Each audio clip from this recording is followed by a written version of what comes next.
Hello, JJFBlaster here. Welcome to a YouTube video without a proper intro. Crash Bandicoot Twinsanity is a video game for the PlayStation 2 by Traveler Tales in 2004. It is considered to be a fan favorite to various Crash Bandicoot fans, myself included.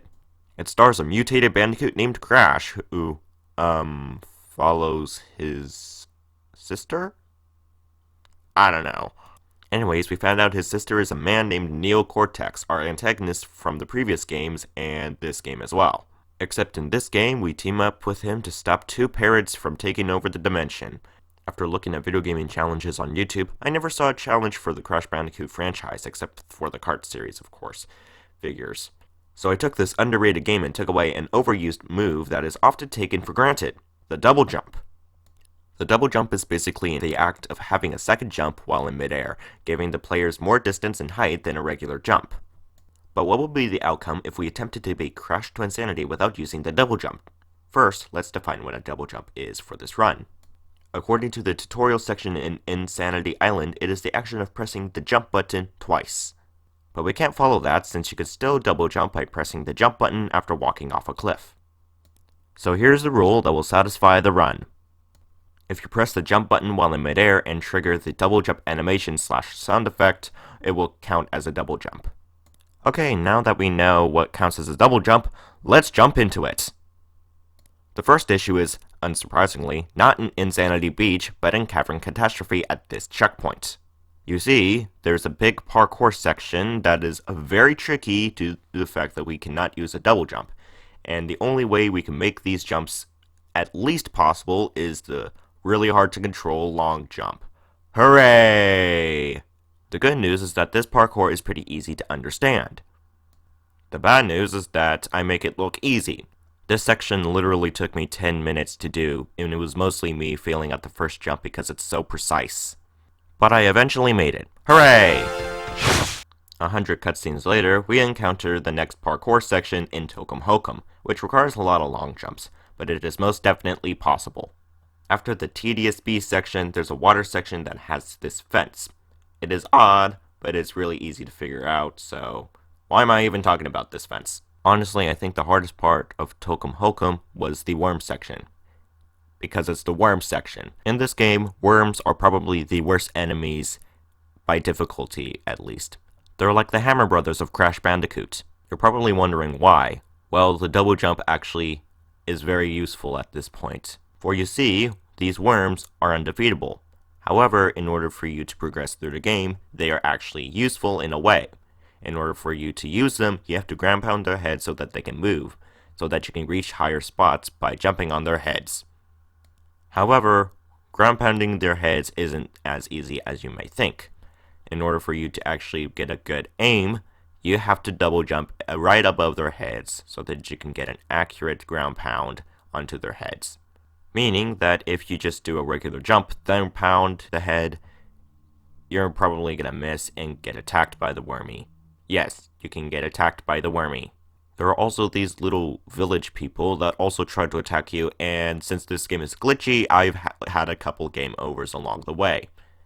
Well, at least the rest of Insanity Island is pretty easy, so there's really nothing else to talk about. So after defeating Tikimon, we're on our way to Iceberg Laboratories, the home of Neo Cortex and his penguin army. His messed up penguin army. There's a lot of parkour that has some precise long jumps, but it is pretty easy to get a hold of. But nonetheless, the level overall is pretty difficult, but it is self-explanatory. After coming up against this abomination twice, we come upon this first roadblock. At first, this little crevice may seem a little bit absurd to jump into. And apparently, according to game physics, you cannot jump off of Cortex's head. And sorry, I have no footage for it to prove that. You're gonna have to figure that out for yourself because I did not think of recording this into the, yeah. So how on earth are you supposed to get into this little hole into the cave?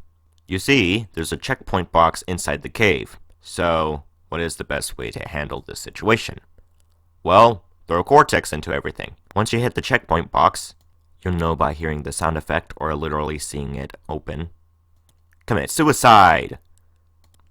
In the game, not in real life. Once you have committed suicide in the game, you will be teleported into the cave, and then you can carry on to the Uka Uka boss. After beating Uka Uka, talking to the evil twins, trying to assassinate Dingodile, taking the bait, we enter High Seas Hijinks, a level that's mostly parkour. There's really not much to say, except there's quite a few difficult jumps. Other than that, there's a boss battle and a walrus run. But after this, there is a boss battle that's so unimaginative that some of you Crash Bandicoot Twinsanity veterans may have forgotten this boss even existed. Introducing Nitrous Brio and Nefarious Truppy, or some of you may refer to them as Embryo and Entropy, or as I like to call them in this game, Unidentified Bouncing Object and Mr. T-Pose. The problem with this boss battle is not the UBO, it is Mr. T-Pose himself. Now you may be asking, what's so bad about Mr. T-Pose? Whenever he appears, he creates 2 rings of iceberg fragments. One small, one large. The small ring does not have enough icebergs to last until Mr. T-Pose is vulnerable to be attacked. So we'll have to take the outer ring for a short amount of time before we enter the middle ring. The good news is that the outer ring has enough icebergs to make us last the round. However, normal jumps will not let us get over the gaps. So we're forced to use long jumps in order for us to get from iceberg to iceberg. The bad news is that we always go in a 360-degree angle. So that means that whenever we use a long jump, we're going to go straight instead of going in the usual direction when we just hold whatever direction we're facing. I hope you understood that, because I sure didn't. But after some difficult platforming and hitting Mr. T-Pose 3 times, we are now back at Iceberg Laboratories. I feel like I'm mispronouncing the word laboratories. After encountering our sister Coco, we are on our way to Evil Academy. Upon entering Boiler Room Doom, we encounter another parkour section that is simple to understand, yet difficult to actually complete. After playing Assassin's Creed with Dingodile again, we are now entering Classroom Chaos, and I think the run's dead now, guys. In Classroom Chaos, we encounter an upward parkour section that requires this one double jump. One double jump. Well, I mean, it's not that bad, really. I mean, it's just one double jump out of the entire game, right? And hey, at least the rest of the parkour and the rest of Classroom Chaos and the Evil Academy sections are deemed possible. We finally make it to Twinsanity Island, which is surprisingly easy. I mean, the first section is not even enough to be one section. We have the slide, which can easily be skipped, and then the Evil Crash Run is pretty easy on its own, and Ant Agony is another one of those sections that is really easy to understand, yet it's difficult to perform. Other than the fact that I stink at defeating the final boss battle, the run does not end there, guys. You see, the slide section in Twinsanity Island should be easily skipped because it's a slide section, right? I mean, you can't actually double jump while in the slide sections. Except you can. In the Twinsanity slide section, after you're done with the sliding, you have to do another upward parkour section that requires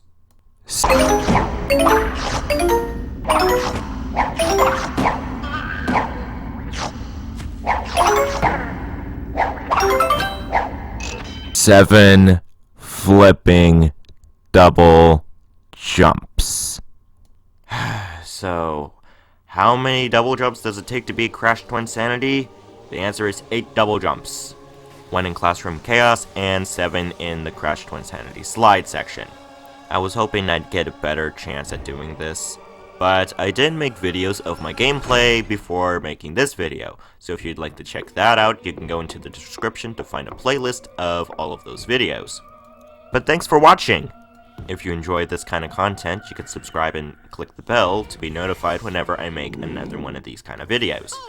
Spoiler alert, these videos usually come in on Saturdays at 5:30 EST, or not because of the fact that my computer can be very laggy and being a jerk to me by not uploading the video on time, or the fact that I am a lazy bum that likes to get nothing done. But if that ever happens, I'll try to fix that in a future date. But other than video game videos, I make music mashups, music instrumentals, and music acapellas for video game related tracks.